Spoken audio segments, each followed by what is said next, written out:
हमारे साथ इस वक्त डॉक्टर आशीष वर्मा मौजूद हैं, अधीक्षक हैं सीएचसी महसी बहराइच के। सर, अभी पिछले 24 घंटे में कुल 3 अटैक देखे गए हैं भेड़िए के। एक बच्ची की मृत्यु हुई है, 2 घायल हुए, क्या कुछ मामले हैं? जी, बीती रात हमारे पास 2 मरीज़ आए थे। पहला पेशेंट था हमारा कमला देवी और दूसरा पेशेंट था हमारी सुमन देवी।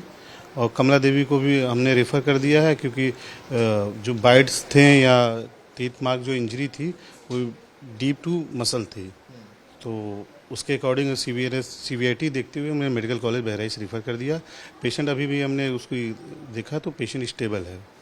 और जो सुमन देवी थी वो भी स्टेबल पेशेंट था, बट उनकी हिस्ट्री थोड़ी साइकेट्रिक पेशेंट की थी, तो इस वजह से उनको हायर सेंटर रेफ़र किया गया। वो सिंपल इंजरी में ही थी, बट थोड़ा सा साइकेट्रिक उन्होंने हिस्ट्री दी और अनकॉन्शियस की हिस्ट्री दी थी, इस वजह से हमने उसको मेडिकल कॉलेज रेफर क्या जो अटैक भेड़िया ने किया है, क्या वो घातक हो सकता था अगर कहीं और लग जाता गले में? जो कमला देवी का था तो वो वाकई घातक था। वो कैरोटिड वेन के पास ही पंचर और लेसरेटेड वुंड थे। अगर जो वो थोड़ा सा और डीप चला जाता तो शायद ब्लीडिंग एक्सेस होने का हाइपोवॉल्यूमिक शॉक लग जाता उनको। आप लगातार केसेस देख रहे हैं, भेड़िया का आतंक भी बहराइच में है। किस तरह के अटैक्स हो रहे हैं और गले को ही क्यों टारगेट कर रहा है भेड़िया? अब जनरली ये तो मैं इसमें ज़्यादा कुछ नहीं बता पाऊँगा, पर मोस्टली गले के ही अटैक के पेशेंट हमको मिले हैं और सारे बाइट्स मैक्सिमम नेक के ही एंटीरियर और पोस्टीरियर एस्पेक्ट्स में मिले हैं।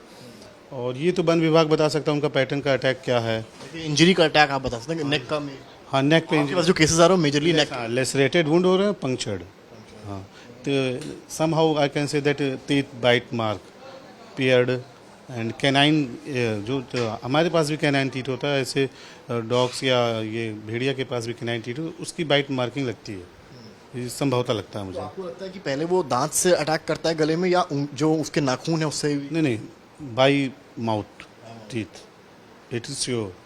बिकॉज इससे पहले मैंने एक पेश का पोस्टमार्टम भी किया है, तो वहाँ पे भी श्योर हो गया था कि शीट जो अटैक है वो दांत से ही है? दांत से। और घसीटना है वो अगर नहीं, घसीटना तो ये अदर विभाग वाले कह रहे हैं, पर अकॉर्डिंग टू मैंने जब केस किया था, एक रीता देवी डेथ कर गई थी, तो वहाँ पे घसीटने का निशान तो डीएफओ ने बयान दिया था कि सर घसीटा गया, बट वहाँ में हमको पीएम में रिपोर्ट में दिखा नहीं, कोई एब्रेजन और लेसरे हमको दिखा नहीं। 3 साल की बच्ची की मौत भी हुई है, वो केस क्या आपके पास है? नहीं, वो हमारे पास नहीं। डायरेक्ट वहाँ से पंचनामा हो गया, पीएम हाउस के लिए चला गया। उसके लिए आपको अगर इन्फॉर्मेशन चाहिए तो पीएम हाउस से अधीक्षक हैं, डॉक्टर हैं, जो जिले के लोग परेशान हैं, आप क्या सलाह देंगे कि अगर तुरंत अटैक होता है तो वो उस समय क्या करें?